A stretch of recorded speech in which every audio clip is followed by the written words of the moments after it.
Okay, hello everyone. So we are going to talk about identifying different types of claims. So, 'di ba kapag we say claims, we claim your price, you claim your reward, you claim your money. So you're trying to getting something. So here, what we're talking about is we try to get something else aside from money or anything. Instead, we want to get the side of the reader, okay?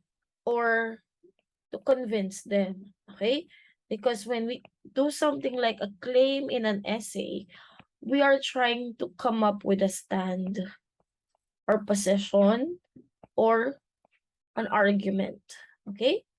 So let's talk more about that. Credits to the development team of the module.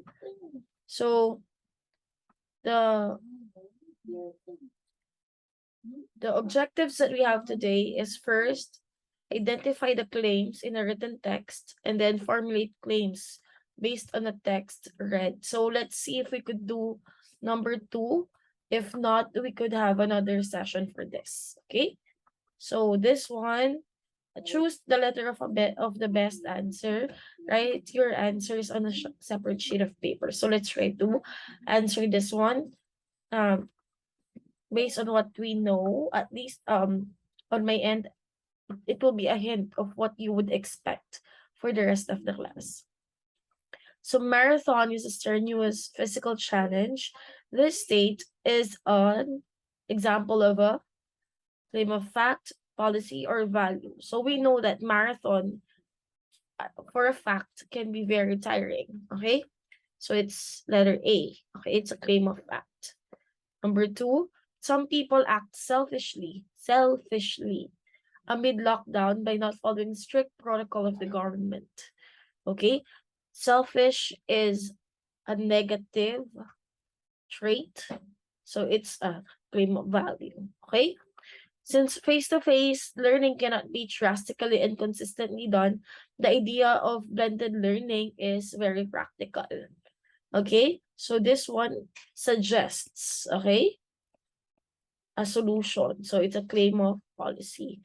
So the rest would be answered afterwards as your exercise. Okay? So based on what we did right now, okay? So we have identified different types of claims. Okay? So what is this doing here? So a claim is labeled as a proposition. Nakaharang talaga siya dito, right? So essentially, it is arguable. It could also be debatable. Okay. And then it is used as a primary point to support or to prove a point. Okay. So it has to be logical. It challenges one's views or beliefs. Okay. And hindi naman siya pwedeng based lang sa ideas mo, but it has to be formed out of reason and information. Okay. Sorry for the layout problem. So here are the characteristics of claims. First, it should be arguable and debatable. Okay.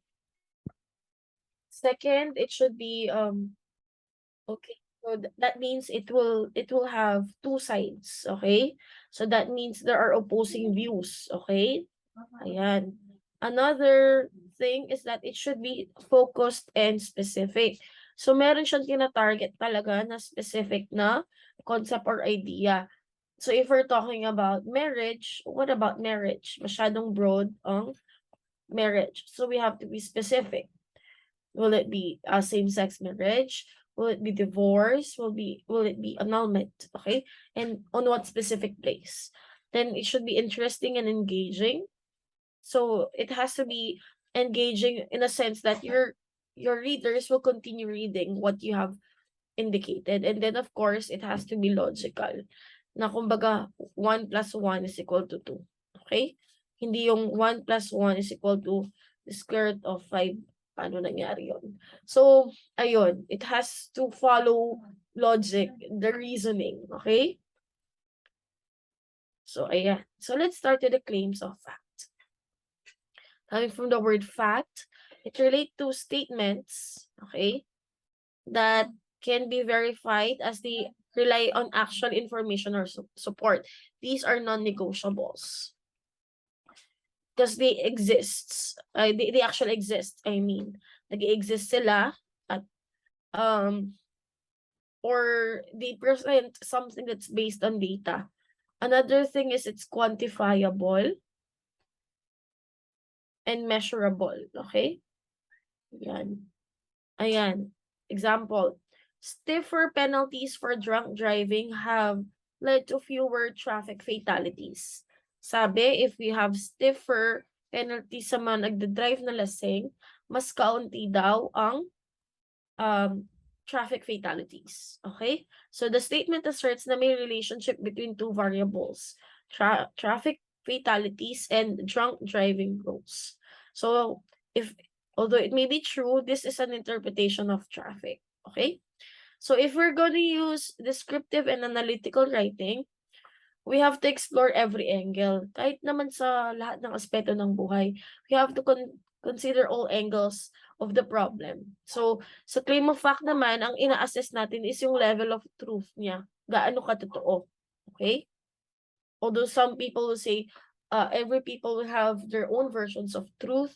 If we're talking about facts, okay, we have to consider the logic, the fallacies, etc. So, by limiting the scope of study through specific claims of fact, we get to avoid logical fallacies. Okay? So, ang claims of fact, ano yung sinasagot niya? The what question. Ito yung mga questions na pwede mong i-consider when you're presenting a claim of fact. Is the issue related to a possible cause or effect? Is the statement true or false? Kung totoo siya, mabe-verify ba? And if we're verifying it, it should come from credible or reliable sources. So, hindi kasama dyan ng TikTok, YouTube videos, Facebook posts, na hindi galing sa credible na source. Pero kung kumbaga media outlets yan or official na TikTok account ng, let's say, mga reliable sources, why not? But if they're just random people, let's face reality, okay? We have to prove our credibility. Kaya, ang dami-dami nag-aaral to prove their credibility, to establish their reputation. So, hindi natin pwedeng basta-basta kuhanin ng mga bagay-bagay as if they're true based on their surface level ba. Okay? And then lastly, is the claim controversial or debatable? Kasi kung di siya debatable, hindi na siya pwedeng gawing claim. Okay, fact na siya, as in fact, fact. Okay? So let's have examples. These are claims umano. Okay? So, claims talaga. Siguro nag-react lang sa una, pero it's reality. As it's stated here in the example, generally, public secondary schools in the Philippines are not adequately preparing students for college. Although K-12 intends to prepare students for college, given the current situation right now with the learning loss, we can really say na we really have to work hard for us to adequately prepare students for college. Okay? We still hear comments. Okay? So, ito siguro kung based on studies to, sige, pwede nating i-take if based sa studies. Then, next, converting solar energy can save homeowners money. Okay? So, this is also debatable. Kumbaga, pareho silang debatable, although they're anchored on facts. Okay? Yes, it's true that you can save, you can have energy from the solar energy panel or solar energy set or what system, whatever. So, pero hindi natin alam kung it could really save the homeowners money given the amount, okay, na kailangan mo i-shell out para makapag-come up ng isang solar panel system, okay? In general, the claims of fact are opinions drawn by inference. Inference is what's established, okay? Then what or what the reader think or what is implied, and then yun, you come up with the inference. So, proving that the inference you have is reasonable. So reasonable naman to, but they're debatable. Like ito, nagtaas na ako ng kilay dun sa example, okay? Kahit dito. So, pwedeng oo, pwedeng hindi. But they're anchored on facts that, yeah, public secondary schools are meant to prepare students for college. Solar energy is meant to allow homeowners to save money. But again, we have to test its truthfulness, okay? So characteristics of a well-argued claim of fact, okay? It states the main argument and defines vague and controversial claims. So it makes everything clear, okay? It is supported with factual information, okay? Galing sa statistics, testimony, or observation, okay? So hindi pwedeng nakita mo lang sa internet, yun na. No, you don't do that, okay? It uses sufficient, accurate, and recent evidence, which are organized to emphasize the main argument. By the way, when we say evidence, you don't pluralize this, ha? Evidence lang siya singular. If you want to make it plural, you make it pieces of evidence. Okay? Clear tayo dito sa claims of fact. Okay? It's anchored on facts, but still, you have to prove its truthfulness. It's an inference based on facts. Now let's go to claims of value. Okay? Let's use green naman. So claims of value assert something that can be qualified, quality. Okay? They consist of arguments about moral, philosophical, and aesthetic topics. Ang anchorage natin dito is on morality. Good or bad. Okay? Or anything similar. These topics try to prove that some values are desirable compared dun sa iba. Okay, like selfish is being bad, okay, something like that, or being honest is good. They make judgments based on certain standards on whether something is right or wrong, good or bad, or something similar. So example, drunk driving is one of the most selfish things a person can do. Yung term na selfish is already value-based, okay? Or value-laden. So, alam natin, claim of value. So, in this statement, ina-assert natin na yung pagiging drunk driver is pagiging selfish na. Okay? Although, wala kang makikitang fact to prove this, but it will be your morality or moral compass that will dictate that that's bad. Okay? That's wrong. Okay? It's your personal judgment that will express this disapproval. So, schools are doing everything they can to prepare graduating students for college. Okay, this asserts what the school is doing is sufficient. Okay, just like the previous statement, this can also be widely accepted since this is a personal judgment that expresses approval. So some may agree, some may disagree. Okay, so yung term na ginagamit is schools are doing everything they can to prepare graduating students for college. So this is not something that we could like prove based on statistics, but it's something that that's anchored on the perceived function ng school, na kung ano dapat ang ginagawa ng school. Ano yung tamang dapat gawin ng school. So another thing, example, fetal tissue research is wrong, okay? So if you're Catholic or someone who believes that fetal tissues should not be studied or should not be touched at all, okay, then this can be argued, okay? Opera is not as entertaining as musical comedy. This is value-laden then kasi it's highly preferential, okay? So, based sa kung ano yung panlasa or preference ng tao. So, proving a claim of value involves arriving at reasonable standards of judgment. Kaya nga, di ba, when you have a contest, you cannot really actually use statistics, research, para dun sa pageant, let's say, but you use a rubric. Pero kahit may rubric, may standards, it will still depend on the view, the judgment of the judge. Kaya nga judge, di ba? Okay. Characteristics of a well-defended claim of value. It may assert that the value being dependent will produce good results. Na, again, backed up by reliable information. Nagsasite din siya ng experts sa field. Okay?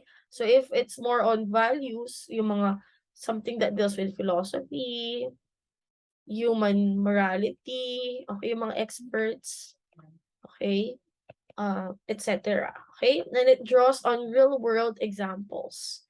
Para yung, kumbaga, yung mga concepts na hindi clear, magiging clear. Okay? Kasi nga values. Values in general are highly vague.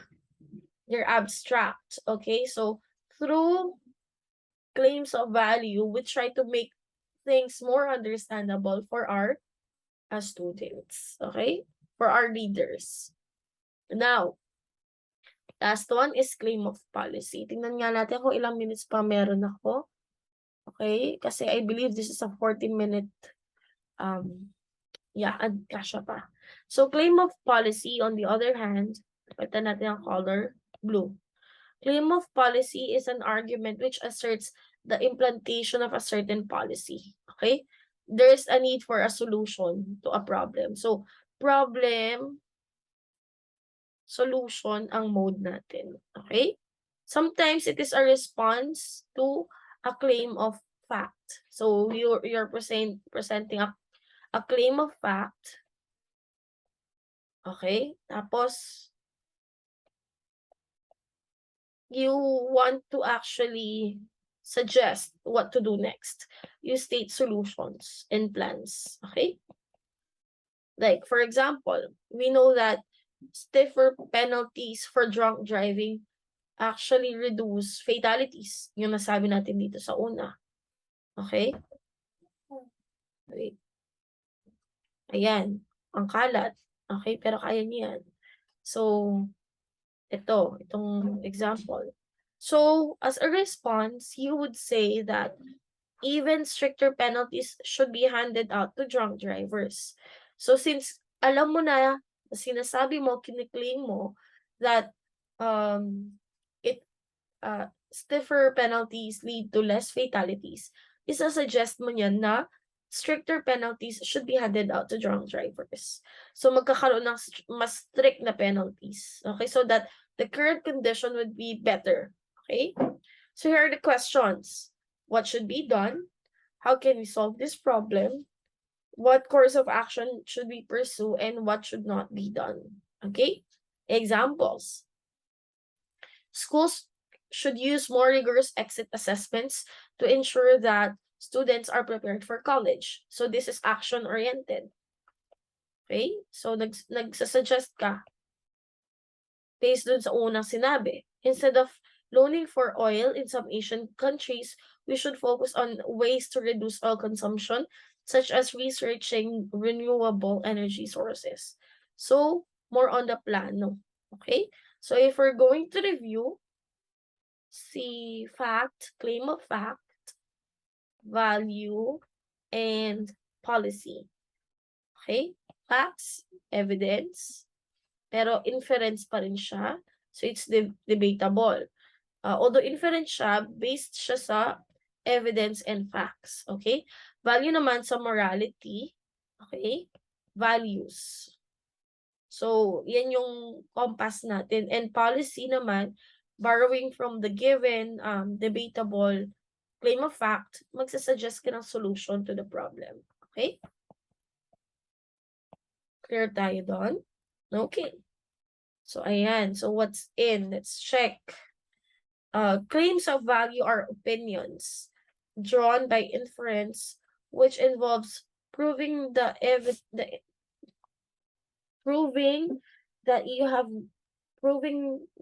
inference that you have made is actually reasonable. So, as I have mentioned earlier, ang inference, kung based sa evidence that you have made to be reasonable, hindi siya claim of value, kundi claim of fact. Okay? Next, claims should be arguable. Yes, that's true. Opinion is a statement that's essentially arguable but used as a primary point to support or prove an argument. Yes. Okay? Pina-prove niya or sinusupport niya yung argument. Pero syempre, hindi lang pwedeng, kumbaga, pure opinion. Based pa rin dapat sa reasons, logical pa rin sa facts and evidence. Claims of policy state solutions and plans that are procedural and organized. Okay, this one is specific, as we have mentioned earlier. It's states solutions and plans. Okay, procedural and organized. So in that case, we know that this is true as we have seen here. Okay, ayan. Dito. Nandito yun eh. Ayan. It generally states solutions and plans that are procedural and organized. And number 5, claims of fact make judgments based on certain standards. O yun, yung word na standards. Wrong, good or bad, right or wrong. So this is false. Okay, ayan. So let's have an initial activity. So look at the picture carefully. In 3 sentences, describe the scene being depicted in it. So you could do this. Although medyo outdated na yung example, no? You could make claims of fact. Like, you could talk about the use of the mask or the use of the face shield, value, okay? Like panic buying, is it selfish? Is it good? And then policy, based on what is presented in the fact, you may suggest. Okay? So ito you would just have to categorize. Okay? So tingnan natin. Excessive consumption of alcohol may lead to illness. That's a fact. Okay? So dito siya. Honesty is the best policy. Of course, that's a value. Improved sewer system would solve this flood. The keyword is solve. Okay, so it's policy. The timing of anti-terrorism law and the door-to-door searches has been perceived by many Filipinos as especially pernicious, given the potential for the Duterte administration to use a combination of broad new powers and limited mobility to crack down on dissent. So, fact. Okay? Ito, serious negligence. The implementation of the, so this one, namely the authorities failing to keep up with the preventive measures. Although, yeah, we could, we could say that during that time, we could say that this is a fact, but this is something preferential, qualifiable. It's a value. Although pwede ka mag-agree, pwede ka mag-disagree. Okay, by urging, mag-report daw ang mga neighbors. This is policy. Okay, this one is a statement. Resulted to thousands of killings in the drug war. Now the police will be deployed before. Pwede siyang fact. Okay? Yes, it's a fact. Kasi, Anti-Terrorism Act is a law. Okay? Increasing population threatens the environment. Fact. Kulang tayo sa value, dalawa lang siya. Anyway, kapag value, standards, preferences, hindi siya based sa solid numbers. Okay? More on the morality. Okay? Ayan. So, ayan. Siguro you could work on this on your own. So, your turn. So, I'll help you come up with claims. Okay? Claim of policy. Siguro mag-isip tayo ng, gamitin natin to, bullying. Claim of fact. People sometimes use Facebook and Twitter and other social media platform to bully one another. So, we could say that, we could use social media. Okay? Social media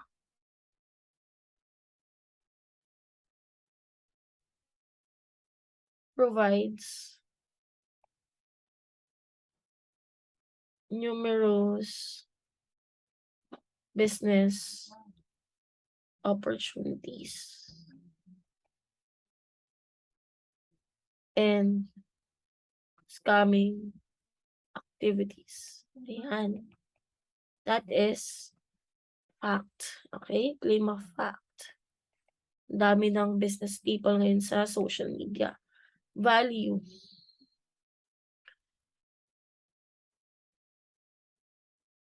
Scamming people online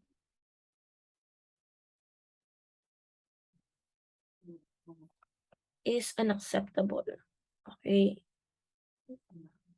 And wrong. So that's the value. Okay? Kasi para sa atin, based on our moral standards, it's wrong policy. The management behind social media sites should implement a more rigid program to monitor scammers. So in that case, we have claim of fact, value, and policy. Sa claim of fact, sinasabi natin na madaming business opportunities, madami ding scamming activities. Although this is a fact, kumbaga pwede nating i-argue pa rin na may magsasabing hindi naman ganun kadami. Despite the business opportunities, pwede nilang i-prove na hindi naman kasing equal na dami ng opportunities ang mga scammers. Value, ito, unacceptable and wrong ang scamming people. Okay? And then, okay, no more time. So, ayan. So, with that, policy nagsuggest ako. So, it's already time. I don't have time anymore.